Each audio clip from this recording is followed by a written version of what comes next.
Hi everybody, I'm Brian Pruitt. I'm the founder and CEO of Date Night In and Pruitt Fulfillment. I'm coming to you here from our headquarters in Aiken, South Carolina, and I wanted to talk to you a little bit about some tips, some advice for some new subscription box owners to maybe avoid some mistakes that we came upon early on when we were starting out. Now our business has grown to over 15,000 subscribers, but you may be starting out. I'm going to give you 5 tips on the logistics side of things, maybe to avoid some mistakes that we made early on in our business and help you along the way to hopefully grow, save money, and grow your business.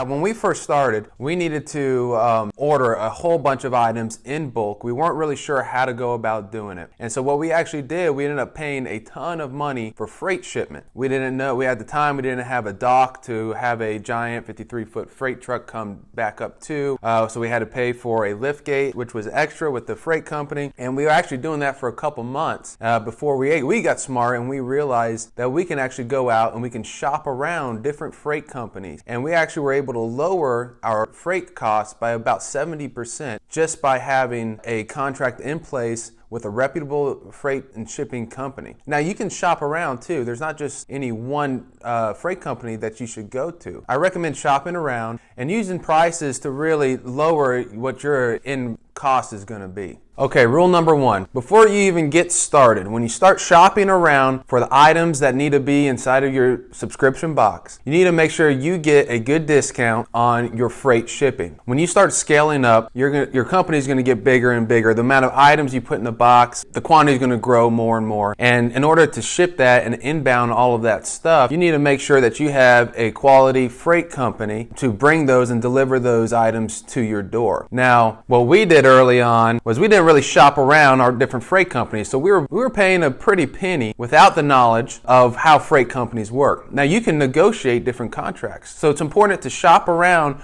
with reputable freight companies and use those prices against them to get your costs down. That's super important because freight can really add up, especially when you start scaling up to larger quantities in the 10,000, 30,000 range of your boxes. Rule number 2, vendors. When trying to find a quality vendor, it's really important to shop around. This is one of the most frustrating processes that we have as a company, is finding reputable vendors that can deliver on time, when you need it, where you need it, and still, make those deadlines that seem to always be fastly approaching in a renewable service like the subscription box industry we're in. So it's important to find a vendor that you can count on. But at the same time, purchasing is kind of one of those things where you're always driving down the price of it. What we found is if you can shop local and establish a relationship with a reliable vendor, that saves on both cost for shipping. Hopefully it's local enough where you can actually go and pick up the boxes.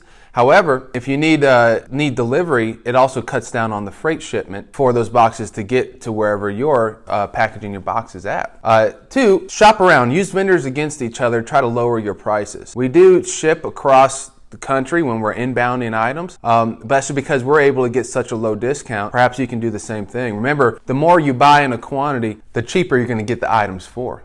Rule number 3 in logistics of a subscription box company, you are going to need a lot of help when you're packing your boxes. Now, what we do, we go through Tri-Development of Aiken County. Here in Aiken, South Carolina, we have these wonderful people with special needs who go through an employment agency called Tri-Development. And what's nice about this is they come in for about a week and a half, maybe that 14 days time frame to help us pack our boxes. And they're wonderful people. So they're individuals with special needs. We pay them above minimum wage. They work hourly for us. Tri-Development takes on all the liability for us, and we're able to get these people some work that they need and money that they need, and it's a great relationship. Now, you as well, you are going to need help. It might not be a Tri-Development for you, although we highly recommend them. For other people, it could be maybe wounded warriors, there's veterans, maybe you're next to a local college and college kids need a job and some odd hours in between classes to come in and help you pack. Because it's important to have enough bodies, enough people in there so you can form an assembly line style when you're packing your boxes. Now, we didn't always do it this way. We learned from our own mistakes. It was trial and error early on. Hopefully this video helps you avoid those errors that we made early on. We used to just line up all the boxes and then walk around one by one putting items in the boxes. We learned real quick that that is not the way to do it. What that is a quick way to get your lower back hurting yourself. So what we wanted to do is create an assembly line style and form the boxes in real time. So that leads me into rule number 4. One thing we did early on that we learned very quickly was not the right way. When packing our boxes arrive flat. We have to actually assemble our boxes to make them look like this. Now, we used to have all of our workers come in and create all those boxes, put them up against the wall, and it was like a sea of boxes in our warehouse facility, and then turn around, form an assembly line, and pack those boxes before they were outbounded. That's not the best way to do things. It's actually what we learned much quicker to have a dedicated person at the beginning of your assembly line actually creating those boxes and building those boxes in real time before pushing the box down the assembly line so it can be packed and kitted and the label can be put on those. Now, ideal situation, you can have somebody at the end of the line also labeling those boxes for you while the kitting process is actually going on. So you don't have to palletize them before putting them on your roll-offs and out to the post office. So rule number 5 is shipping in your outbounding. It's really important to understand that the more you scale up and the larger quantity that you have, the more bargaining power that you got when you're negotiating your contract with a shipping company.